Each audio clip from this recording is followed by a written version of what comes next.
Otun coş gitti. Şuraya.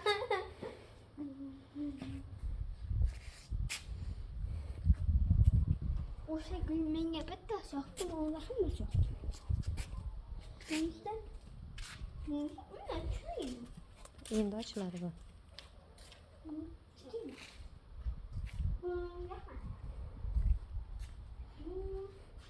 Yok.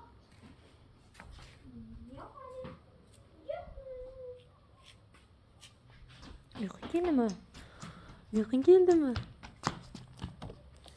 Uykusu kepti. Ko'zlari qizarib, bo'zrayib. Akangga qara. Qop-qora.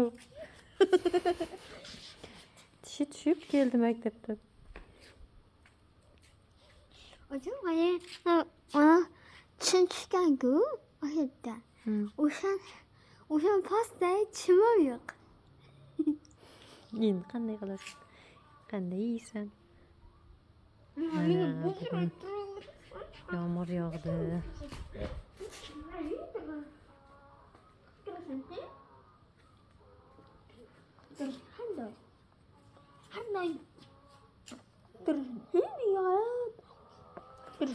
Oy söylem meni. Meni şirinim bu. Gözleriga paypoqdan qas yopishib qo'ydi.